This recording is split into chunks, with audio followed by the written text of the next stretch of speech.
Every gardener has lived this cycle. You clear the weeds on a Saturday. The garden looks great. Then, 2 weeks later, there they are again. Same spots. Sometimes worse than before. Here is what most people never find out. Pulling weeds by hand doesn't remove the problem. In many cases, it actually makes the problem worse. Dandelion roots can reach up to 18 inches deep into the soil. When you grab the top and pull, that root stays exactly where it is. The plant treats the whole thing like a haircut. It just grows back, often thicker. But there are smarter ways to deal with weeds.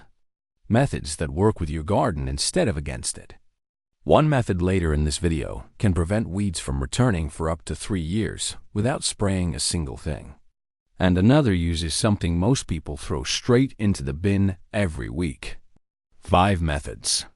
Let's go through them. The first method doesn't involve any chemicals, tools, or spraying at all. It works by cutting off the one thing every weed needs to survive: light. Weed seeds don't just appear from nowhere. Most of them are already sitting in your soil right now, waiting for the right conditions. What triggers them is sunlight hitting the soil surface. Remove that light, and most weeds never get started. This is where deep mulching comes in. And the key word is deep. A thin scatter of wood chips won't do the job. A proper mulch layer needs to be at least 3 inches thick to block enough light to suppress weed germination. Wood chips are one of the best options for garden beds. They're dense, they break down slowly, and as they decompose over time, they actually improve the soil beneath them. One good layer applied in early spring can hold back weeds for an entire growing season. For vegetable gardens, straw works really well. It's lighter, easier to move around plants, and still blocks enough light to suppress most common annual weeds. Here is something most people don't realize. Freshly pulled weeds that haven't yet gone to seed can actually be layered back onto the garden as part of a mulch barrier. You're essentially turning the problem into the solution. One thing to watch: don't pack mulch tightly right up against plant stems or tree trunks. It traps moisture and can cause rot at the base over time.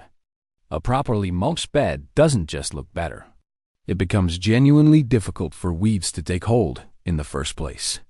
Before we get to the next method, there is a homemade weed solution that gardeners have been using quietly for decades.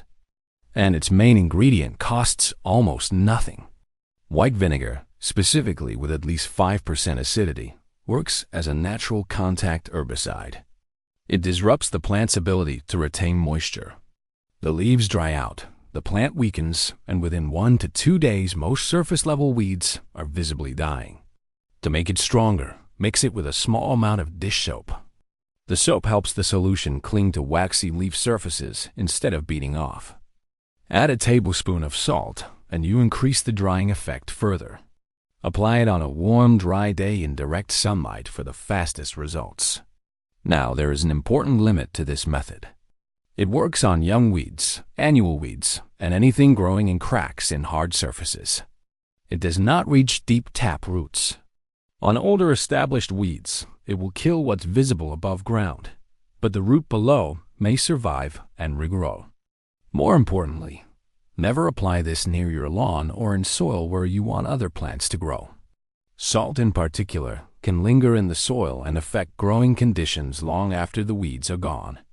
Think of this as a fast, affordable, chemical-free option for patios, driveways, and path edges. For those locations, it works extremely well. The method coming up next is the one that can keep weeds away for years at a time. It's the approach most gardeners skip entirely, and it's worth seeing why it works so well. Here is an idea that flips the whole problem around. Instead of constantly removing weeds, you fill the space with plants that compete against them directly. Weeds don't grow randomly. They grow because something left the door open. Any patch of bare soil is an open invitation. Weed seeds blow in, land on exposed ground, and if there's nothing else there, they establish fast. Dense ground cover plants work by claiming that space first. Creeping thyme is one of the best examples. It spreads low and wide, tolerates dry conditions well, and leaves virtually no open soil for weeds to access. It also releases a pleasant scent and produces small flowers that attract pollinators. White clover is another strong option. Many gardeners treat it as a weed itself, but it's actually one of the most effective living mulches available. It outcompetes most common lawn weeds, fixes nitrogen back into the soil naturally, and provides a food source for bees. Many modern lawn owners are now intentionally seeding with white clover for exactly these reasons. For shaded areas under trees, low-growing ferns and ivy form a dense mat that covers the soil completely and blocks light from below the canopy. Weeds struggle to push through established ground cover. The principle across all of these is the same. Bare soil doesn't stay bare for long. Something will always grow in it. Your job is simply to decide what that something is before the weeds decide for you. If lawn weeds are your main problem, the fix isn't really about the weeds themselves. It's about the grass. A thick, well-maintained lawn is almost self-defending. Weeds find it genuinely difficult to establish in dense, healthy turf. The issue is that most homeowners unknowingly weaken their grass in ways that make weed invasion very easy. The most common mistake is cutting the grass too short. Most people mow down to around 1 inch. But grass kept at 3 to 4 inches shades its own soil surface. Weed seeds that land on that lawn never get the light they need to sprout.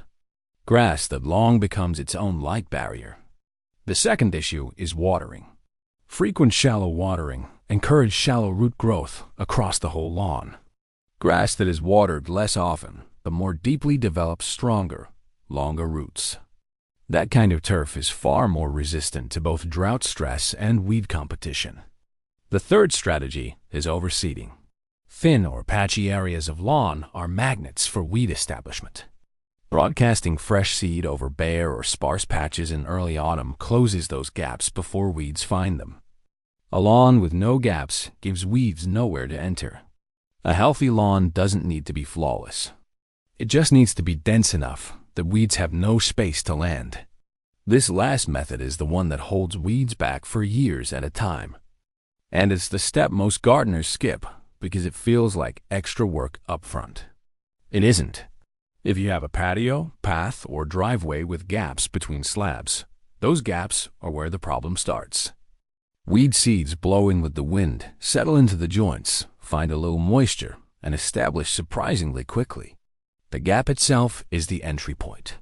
Remove the gap, and you remove the growing space.